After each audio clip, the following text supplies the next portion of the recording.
The process of seeing paintings or seeing anything else is less spontaneous and natural than we tend to believe. A large part of seeing depends upon habit and convention.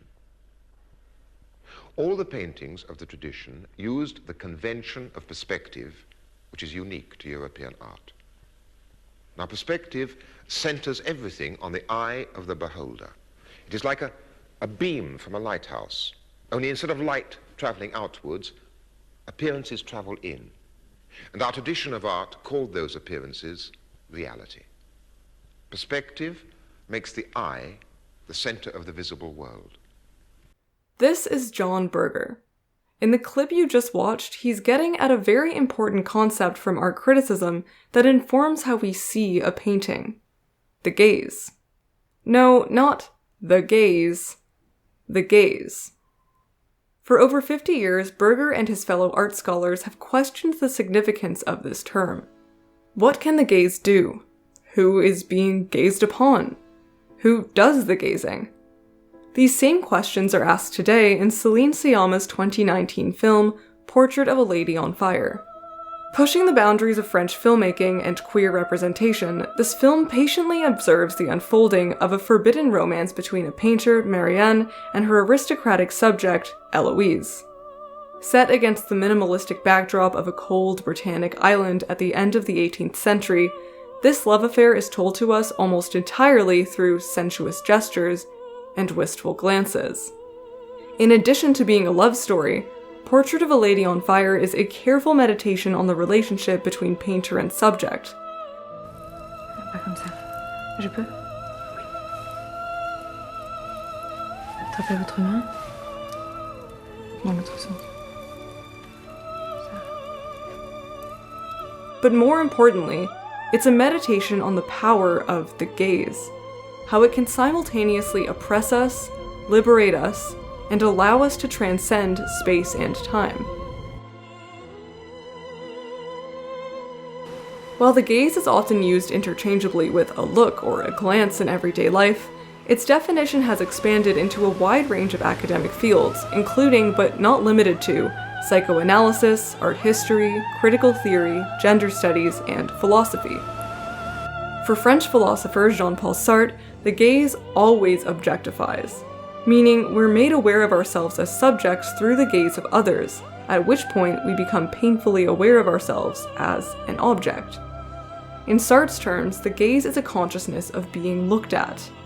In this sense, it's an aggressive force which has the potential to subjugate us. It's not about the eyes themselves, but rather about a battle of objectifying looks. Sartre's negative feelings towards the gaze are demonstrated in the first act of Portrait of a Lady on Fire with the character of Eloise. When we first meet Eloise, it's clear that her unstable sense of self is dictated by how she's viewed by aristocratic society.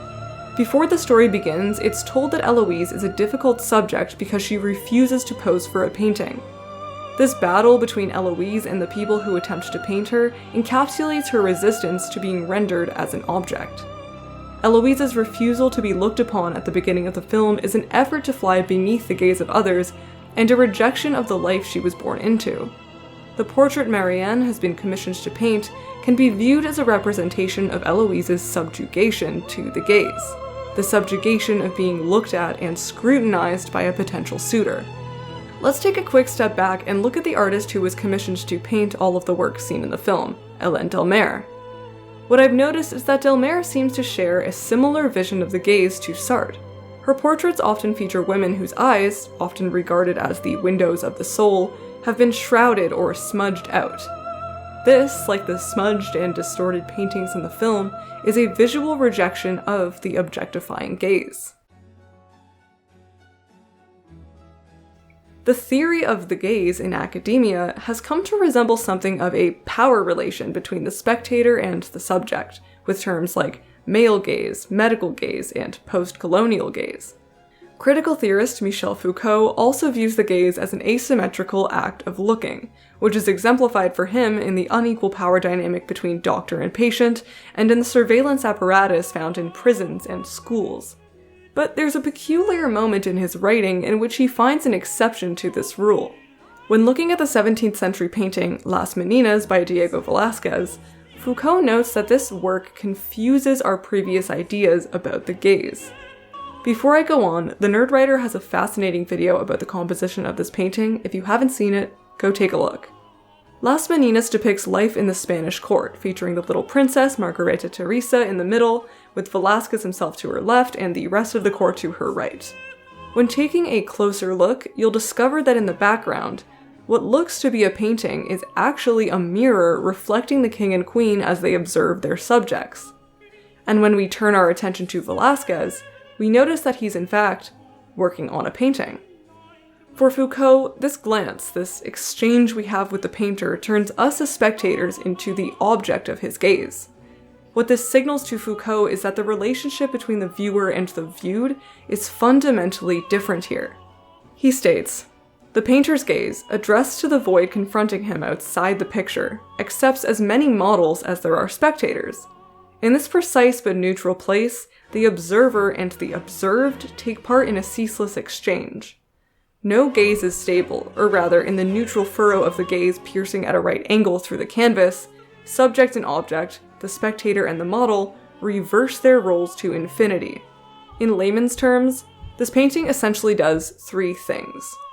1. It asks us to gaze at the subjects. 2. We are then gazed back at by the painter in the painting. And 3. We assume the role of a viewer within the world of the painting itself. This painting is so puzzling to Foucault because it blurs the line between subject and object. Who is being gazed upon here? What we get in Portrait of a Lady on Fire is a very similar dynamic, where the gaze between Marianne and Eloise is neutral and shared. I tried to create a kind of a character that would evolve because of the gaze that Marianne stares at her would change. So this was my idea about the character, that it would be traveling from being an object to being a subject. So this was my idea. This is how I build my character. When we meet Eloise, she's gone through life being the object of the gaze, robbed of her agency, and is closed off and distant as a result. But once she meets Marianne, this changes.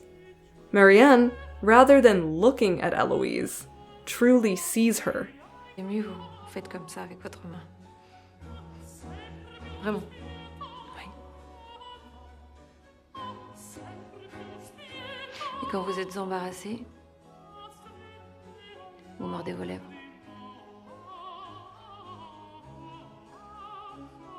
Et quand vous êtes agacé, vous ne sciez pas. Vous savez tout.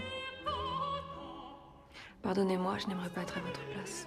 In the long hours of studying and observing Eloise, Marianne takes the time to glimpse into her life, to begin to understand the underlying meanings behind her gestures and looks. On the other side, in the long hours that Eloise poses for Marianne, she gazes back at the painter and is able to do the same. Eloise sees freedom and agency in Marianne, and Marianne sees anger and fire in Eloise.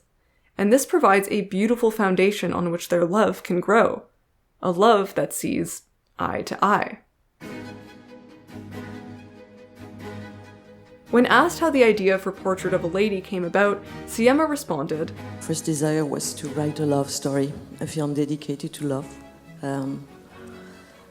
centered around a love story, a patient look at how a love desire is born, how it grows, how it flourishes, but also the memory of a love story and what is left, and the politics of love and the philosophy of love. The film takes place in two periods of time. The first being when the love story takes place, and the second being years later as Marianne reflects on this relationship to her students. This split time frame allows for a compelling meditation on the power of memory and the images that linger in our mind. Much like a portrait, the gaze can capture the essence of a person that extends beyond their physical being. For the fleeting and forbidden time they spend together, Marianne and Eloise sensuously memorize each other's features and habits before they lose sight of one another forever. Throughout the film, Marianne is haunted by a vision of Eloise in a wedding dress. But each time she turns around to confront this vision, it vanishes before her eyes. This fleeting look is analogized in the story of Orpheus and Eurydice, which Eloise reads to Marianne and their maid, Sophia. As the Greek legend has it, Orpheus, son of Apollo, falls in love with a beautiful woman named Eurydice. The two marry for a brief time until Eurydice is suddenly killed by a snake while dancing in the forest with nymphs. Orpheus, struck with grief, makes a deal with Hades that he can bring Eurydice back to life on the condition that he does not look back at her as they leave the underworld. Orpheus is at first confident in his ability to be patient, but grows suspicious when he's unable to hear her footsteps. At the final moment, Orpheus loses faith and turns around to check on Eurydice, who's tragically pulled back into the underworld for all of eternity.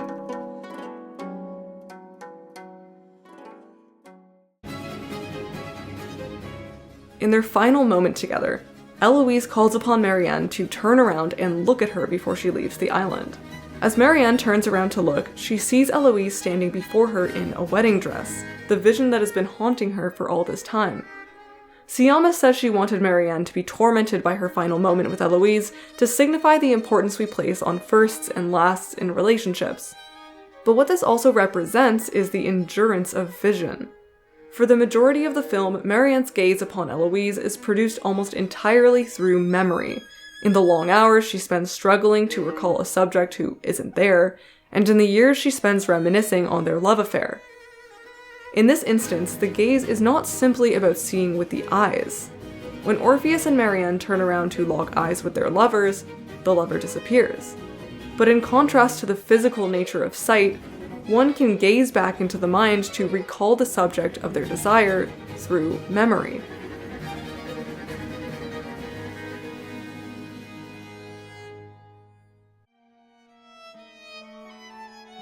In a way, Portrait of a Lady on Fire shows us how true love, the willingness to gaze upon someone, to truly see them and to accept the same in return, can withstand the test of time. This film is a portrait of a romance between two women in a time when this type of love was unacceptable. But it's also, in the words of Siama, a portrait of a woman at work. A look at how art is a labor of love, a timeless act that can be gazed upon for all of eternity.